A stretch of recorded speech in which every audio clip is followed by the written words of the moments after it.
Hoje é 3 de novembro de 2020,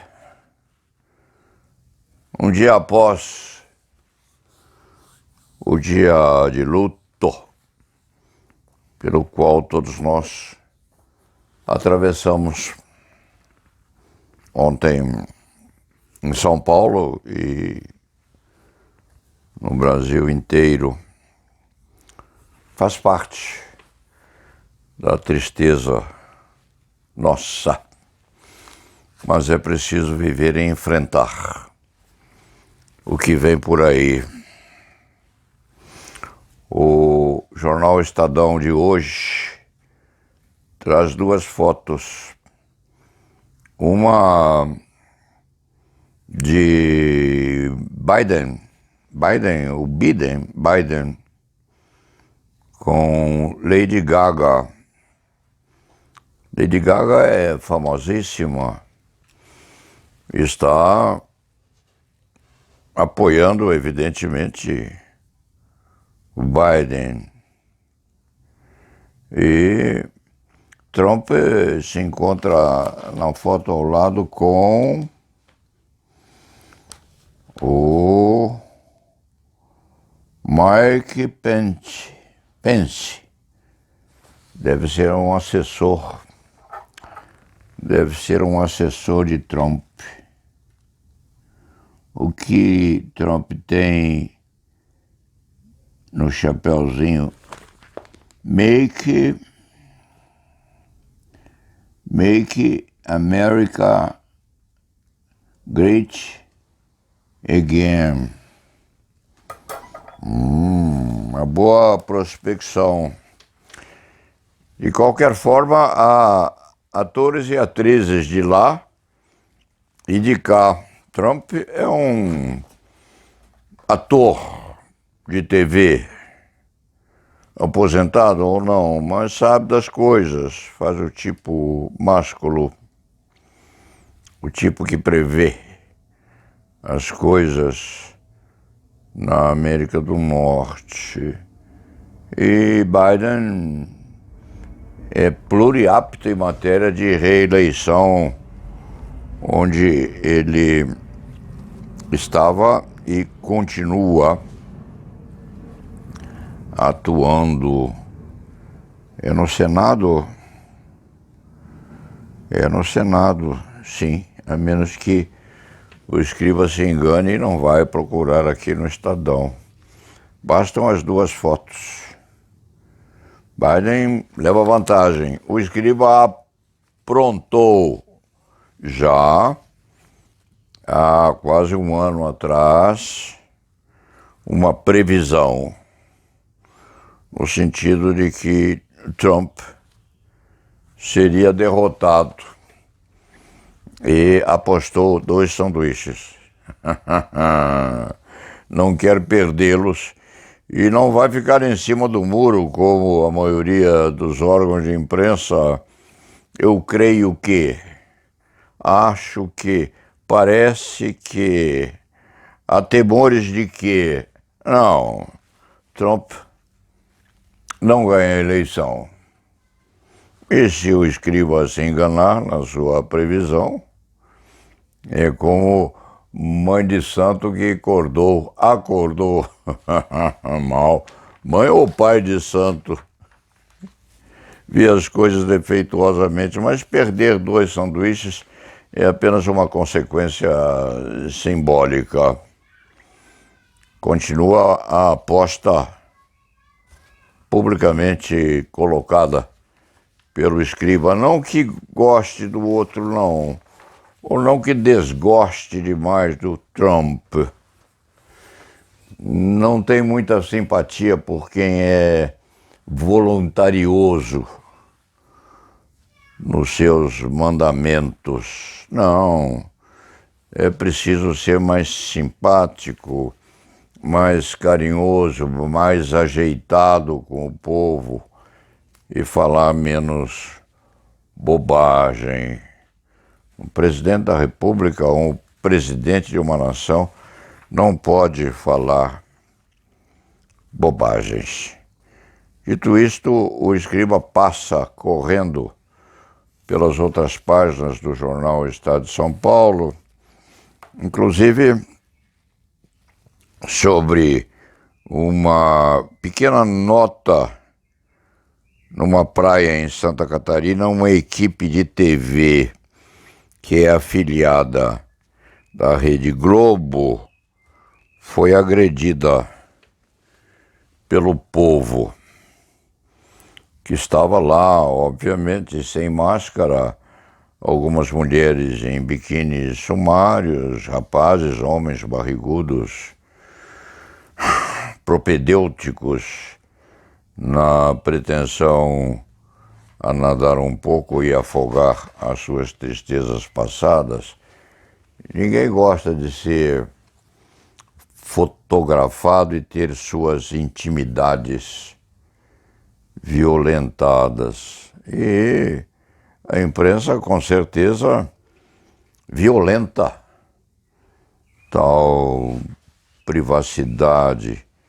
Este antigo escriba há de dar um exemplo de discrição que é preciso ter e nem sempre é observada.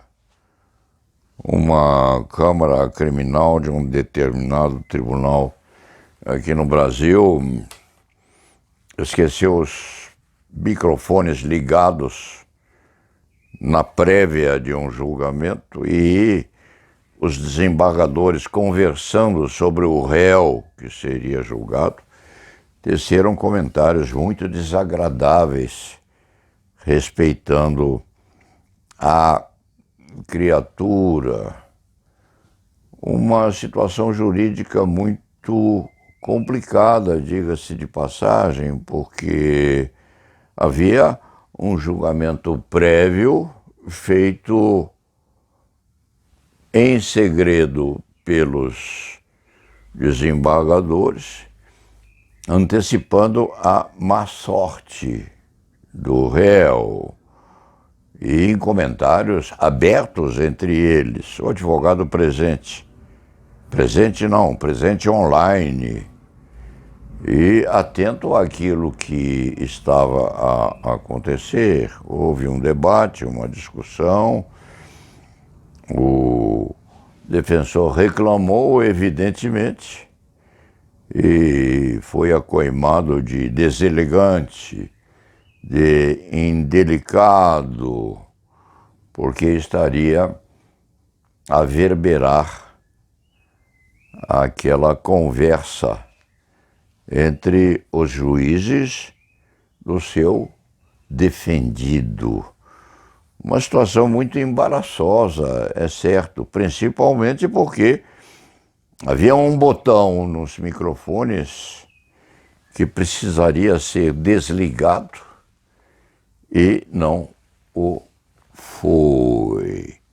O advogado terminou abandonando aquela sessão virtual, pedindo assentamento em ata, e deixou verdadeiramente os magistrados numa situação muito embaraçosa. Primeiro, porque teriam conversado aquilo que não deveriam ter conversado na antecipação do julgamento. E, em segundo posto, porque precisaram enfrentar a imputação feita pelo advogado de desequilíbrio ou de expectativa já de que ele, advogado, fosse derrotado na sustentação oral que se faria após um julgamento que, com certeza, demonstrou uma necessidade muito grande de que os tribunais repensem os comentários anteriores àquelas situações postas em conflito nos julgamentos a se sucederem. dizer que os juízes não conversam antes da colocação dos processos em pauta, principalmente aqueles procedimentos que têm relevo de natureza jurídica ou política nos destinos do poder público em geral. Afirmar-se isto é praticar ingenuidade, porque deve haver, sim, conversas ao pé do fogo, não, ao pé do microfone nos endereços eletrônicos de cada qual. Se assim não fosse, haveria um segredo entre eles que extrapolaria a normalidade. Mas deve acontecer isso, sim, em 70% dos casos, naqueles julgamentos que são verdadeiramente importantes. Os juízes conversam antes, com certeza. Com certeza, eventualmente conversam antes, o que não significa, no padrão natural em que as comunicações eletrônicas se põem no Brasil, não significa extravagância. Extravagante é não haver troca de ideias antes da sessão. Não acontece, por exemplo, como acontecia anteriormente, aconteceu a um companheiro deste escriba, em que a sessão real não havia começado e desembargadores comentavam um churrasco havido na casa de um deles. E os advogados estavam aguardando a hora para julgamento de seus casos, de suas ações, e conversavam entre si. Foram advertidos no sentido de que mantivessem silêncio. E um deles precisou dizer ao desembargador que estava a censurá-lo: Vossa Excelência comete uma impropriedade, que está conversando sobre o churrasco num sábado na residência de Vossa Excelência, uma reunião agradabilíssima, por sinal, e pretende impedir que advogados em voz baixa também pratiquem um colóquio antes do início do debate oficial. Isto acontece, pode acontecer.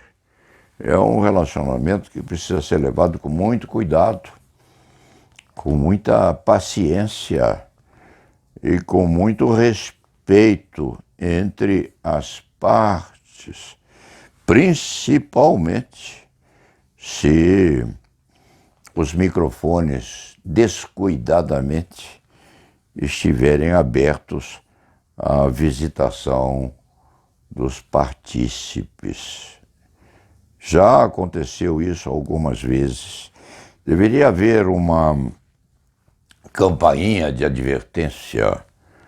Cuidado, vocês estão no ar, como se diz na gíria da comunicação via eletrônica. No ar, cuidado. Precavenham-se da emissão de opiniões sobre aquilo que vai acontecer. Isto sucede, sim. E a imprensa é intrometida. A imprensa não tem os pudores que os antigos advogados têm, precatando-se e, com muito cuidado, abstendo-se de considerações maiores quanto ao comportamento indiscreto de membros da família forense. A imprensa, em geral, entende que isto seria o desvestimento de tal tipo de segredo, seria o chamado furo jornalístico, como esta equipe de TV que pretendia filmar frequentadores de uma praia em Santa Catarina e foi agredida pelos banhistas que não querem ser fotografados, filmados, obviamente, a homens bonitos, másculos ainda, com uma assimilação eventual de artistas de cinema, e a homens barrigudos, feios, calvos, desprotegidos pelo ultrapassamento do tempo, há mulheres lindas que gostariam de ser vistas em maiôs de 2 peças ou biquínis, e há outras que se precatariam para não serem vistos, por exemplo, ou vistas, por exemplo, em topless. É uma disputa muito séria entre aqueles que querem ver e aqueles e aquelas que não querem ser vistos, com escândalos possíveis, concretizados no entrecortar dessas visualizações inadequadas. Então, isso pode suceder sim. É preciso que nós todos, advogados inclusive, tenhamos cuidado muito grande em apertar o botão do microfone antes da abertura de eventual participação nesses julgamentos virtuais ou online. Alguns deles, afirme-se, já acontecem com a deliberação e a decisão posta antes que o julgamento suceda. O julgamento se põe, evidentemente, por necessidade da publicização e dos debates feitos em plenário, mas há coisas que já vêm postas. Isto faz parte do todo que reveste a existência humana, faz parte do cotidiano e integra os debates do contraditório entre o ser e o não ser, inocente ou culpado. São as expectativas que se tem, evidentemente, em todo julgamento criminal ou civil acontecido na nação. Não é bonito, não. Não é agradável. Nem aquele que toma ciência dos debates anteriores ao julgamento público, e não é agradável para os partícipes que são colhidos em confabulações sigilosas, porque não foram postas ao ouvido dos eventuais partícipes e do público em geral. Não deve acontecer, não pode acontecer. É ruim para aqueles que se veem postos nessa situação desagradabilíssima. Mas, hoje, quando essas coisas acontecem, é preciso que os partícipes tenham antes a convicção e a consciência de que precisam precaver-se quanto à possibilidade de que isto venha a suceder, opondo sim uma situação embaraçosa a todos, principalmente aos eminentes magistrados que são colhidos nesse tipo de indiscrição. Dito isto, vamos deixar que o tempo corra e que o escriba seja testado na sua previsão de apostamento de 2 sanduíches, no sentido de que Trump vai ser derrotado, e, dito isto,